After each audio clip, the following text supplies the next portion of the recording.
क्या बहस या दुख के समय आपका भी बात करने का मन पूरी तरह से बंद हो जाता है? समाज इसे साइलेंट ट्रीटमेंट या घमंड कह सकता है, लेकिन मनोविज्ञान के अनुसार ये तनाव के समय आपके नर्वस सिस्टम का फ्रीज रिस्पॉन्स और खुद को बचाने का एक बेहद गहरा तरीका है। स्वागत है आपका माइंड वायर्ड पर।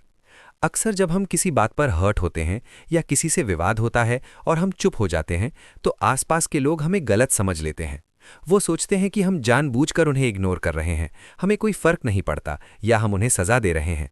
लेकिन आज हम एक दोस्त की तरह बैठकर इस चुप्पी के पीछे का असली मनोविज्ञान डिकोड करेंगे।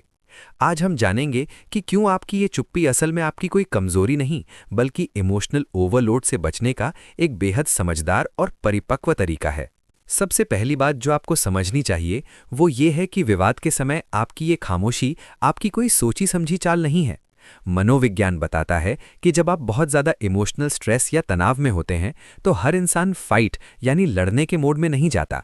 आप जैसे अत्यधिक संवेदनशील लोग फ्रीज रिस्पॉन्स में चले जाते हैं। उस पल में आपका शरीर तनाव से भर जाता है, दिमाग एकदम ब्लैंक महसूस करता है और शब्दों को बाहर निकालना लगभग असंभव सा लगने लगता है। उस वक्त चुप रहना आपकी मर्जी नहीं होती, बल्कि भावनाओं के सैलाब यानी इमोशनल ओवरलोड से खुद को बचाने का आपके नर्वस सिस्टम का एक बेहद गहरा और नेचुरल तरीका होता है। दूसरा सबसे बड़ा कारण है आपका सेल्फ कंट्रोल और ये समझ कि शब्द कितनी गहरी चोट पहुंचा सकते हैं। आप बहुत अच्छी तरह जानते हैं कि गुस्से में या भावनाओं के उफान में निकले हुए शब्द कितने खतरनाक हो सकते हैं, और आप कुछ भी ऐसा नहीं कहना चाहते जिसे बाद में वापस न लिया जा सके। इसलिए तीखी बहस करके बात को और बिगाड़ने के बजाय आप खामोश रहना चुनते हैं। आपको लगता है कि बिना सोचे समझे बोलकर किसी को ठेस पहुंचाने से बेहतर है कि कुछ न बोला जाए। आपकी ये चुप्पी दिखाती है कि आप रिश्ते को टूटने से बचाना चाहते हैं और स्थिति को और खराब होने से रोकने के लिए खुद को पीछे खींच लेते हैं। तीसरा कारण आपके अतीत के अनुभवों की गहराई से जुड़ा हुआ है। मनोविज्ञान के अनुसार कई बार ये चुप्पी हमारे बचपन या पुराने रिश्तों की देन है।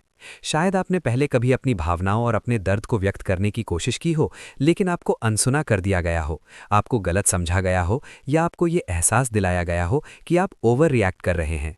बार बार ऐसा होने पर आपके दिमाग ने एक पैटर्न बना लिया। उसने सीख लिया कि अपनी बात समझाने का कोई फायदा नहीं है, उल्टा इससे निराशा ही हाथ लगती है। इसलिए अब जब आपको दर्द होता है तो आपका दिमाग आपको चुप रहने का सिग्नल देता है, क्योंकि उसे लगता है कि आपको कोई समझेगा ही नहीं। आपको लगने लगता है कि खामोशी ही निराशा और गलतफहमी से बचने का सबसे सुरक्षित रास्ता है। और एक और बहुत ही गहरी बात जो अक्सर लोग नहीं समझ पाते, जो लोग बाहर से एकदम चुप हो जाते हैं वो असल में अंदर ही अंदर बहुत कुछ महसूस कर रहे होते हैं। आप अपनी परेशानी किसी और पर नहीं डालना चाहते। आपको डर लगता है कि अगर आप अपनी परेशानी बताएंगे तो आप दूसरों के लिए ड्रामा या बोझ बन जाएंगे। इसके अलावा जब भावनाएं बहुत भारी हो जाती हैं तो चुप्पी आपको अपने विचारों को सुलझाने, उस मानसिक उथल-पुथल को शांत करने और अपना संतुलन वापस पाने का समय देती है। आप असल में कुछ महसूस करना बंद नहीं करते, बल्कि आप इतना ज़्यादा महसूस कर रहे होते हैं कि उसे सुरक्षित तरीके से व्यक्त करना आपको नामुमकिन सा लगता है। तो अगली बार जब कोई आपसे कहे कि आप बहुत ठंडे हैं या आपको कोई फर्क नहीं पड़ता, तो खुद पर शक मत कीजिएगा।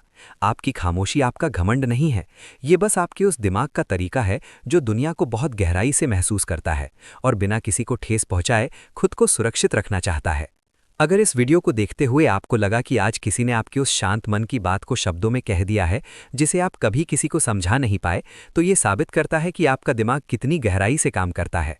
अपने ही दिमाग के ऐसे अनकहे रहस्यों को डिकोड करने के लिए माइंड वायर्ड को अभी सब्सक्राइब करें, क्योंकि यहाँ हम सिर्फ इंसानी व्यवहार की बातें नहीं करते, हम आपके दिमाग की परतों को खोलते हैं।